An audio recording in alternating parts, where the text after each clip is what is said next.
Shalom, selamat datang di Channel of Blessings. Lagu yang baru saja kita nyanyikan berbicara mengenai mengikut Tuhan kemanapun dia pergi. Mungkin kita berpikir bahwa mengikut Tuhan, mengikut Raja, oh Tuhan adalah Allah yang punya semesta alam, pasti ikut Tuhan enak, pasti ikut Tuhan sukacita, bahagia.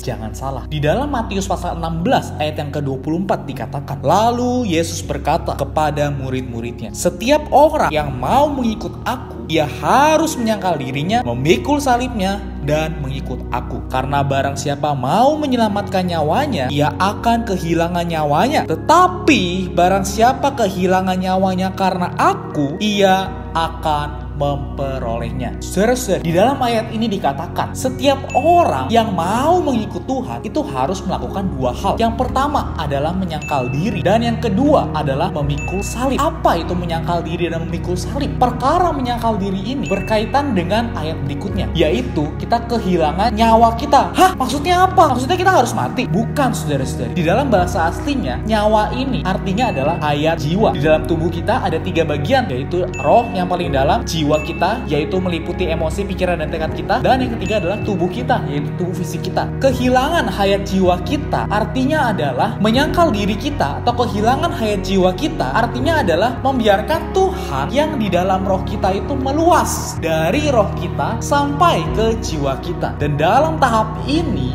kita harus mengesampingkan kesenangan-kesenangan duniawi kita. Kita harus mengesampingkan hal-hal yang mungkin kita sukai di dunia ini, tetapi bertentangan dengan Allah. Itu adalah menyangkal diri atau kehilangan hayat jiwa. Apabila kita menyangkal diri pada hari ini, pada kehidupan yang sekarang, kita akan mendapatkan kenikmatan pada kehidupan yang akan datang, atau pada saat kita hidup bersama dengan Tuhan nanti. Kemudian yang kedua, memikul salib. Apa itu salib? Salib itu bukan sekedar simbol kekristenan belaka. Salib memiliki arti yang sangat dalam. Salib berarti kita dimatikan. Apa yang dimatikan? Hayat alamiah kita, hayat jiwa kita. Makanya ketika kita mau menyangkal diri kita, kita harus memikul salib. Ini adalah dua hal yang beriringan yang harus dilakukan untuk seseorang yang mau mengikut Tuhan. Tidak bisa kita memilih salah satu saja. Tidak bisa kita mau menyangkal diri saja tapi tidak mau memikul salib. Tidak bisa juga kita mau memikul salib saja tapi tidak menyangkal diri. Itu semua harus berjalan secara bersamaan. Di dalam Galatia pasal 2 ayat yang ke-19b sampai ayat 20 dikatakan, aku telah disalibkan dengan Kristus. Namun aku hidup, tapi bukan lagi aku sendiri yang hidup, melainkan Kristus yang hidup di dalam aku. Dan hidupku yang kuhidupi sekarang di dalam daging adalah hidup oleh iman dalam Anak Allah yang telah mengasihi aku dan menyerahkan dirinya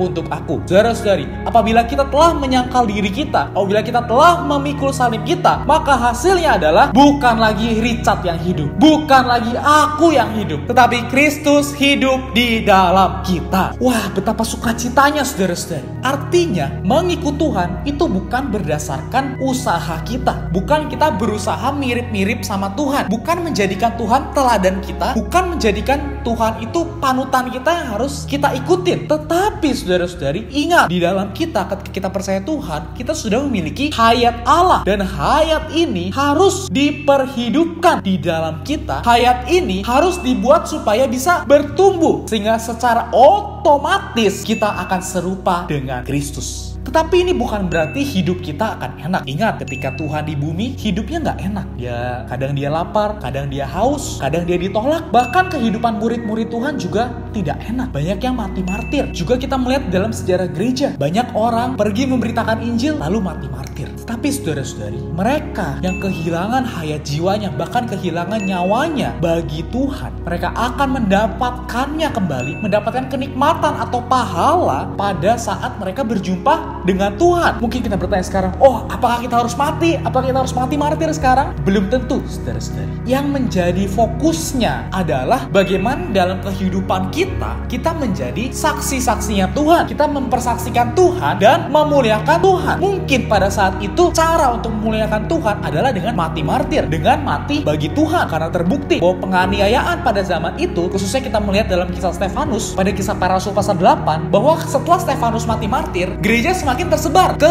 wilayah di luar Yerusalem. Hari ini bagaimana kita bisa menjadi orang yang memuliakan Allah, mempersaksikan Allah? Caranya adalah sederhana. Kita bisa melakukannya dengan kita share firman ke teman-teman kita share firman di sosial media kita share firman juga kepada keluarga-keluarga kita yang mungkin belum pernah mendengar firman Tuhan, supaya firman Tuhan bisa menjamah mereka.